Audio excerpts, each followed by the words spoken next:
Tonight, President Trump, in an exclusive interview with NBC News by phone, doubling down on his attacks against former FBI Director Christopher Wray. The president accusing Wray of lying and alleging he secretly placed hundreds of FBI agents into the crowd before and during the January 6th attack on the U.S. Capitol, saying, "I think Christopher Wray did a terrible job, and we just found out about it. Over 200 people being embedded into that situation. It looks like real agitation. It's a terrible thing that something like that could happen. It was a setup, my opinion. It was a setup, and the FBI was involved." And when questioned about whether the DOJ should launch an investigation, the president saying, "I would certainly imagine, I would think they are doing that." Wray has not publicly responded to the allegations, but President Trump's new comments coming after FBI Director Kash Patel partly contradicted the president's claims.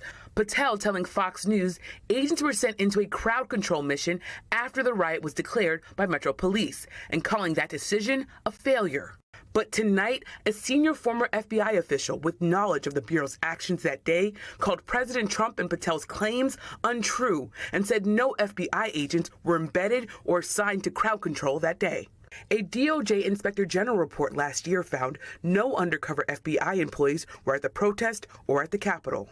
This all happening days after Wray's predecessor, James Comey, was indicted on charges of obstruction and lying to Congress, charges he denies. Vice President J.D. Vance says more prosecutions are on the way. Well, there's certainly going to be more indictments coming over the next 3.5 years of the Trump administration. And the FBI's former deputy director saying the president's goal is clear. His intention is vengeance. And that is what he's going after. I don't think there's anything that'll stop him. Yamiche is joining us now from the White House. Yamiche, you also asked the president about a big military meeting in Washington this week. The president told me he plans to attend that rare gathering of hundreds of senior military leaders here in Washington on Tuesday. He said he will tell the officials, quote, how well we're doing militarily. Hallie?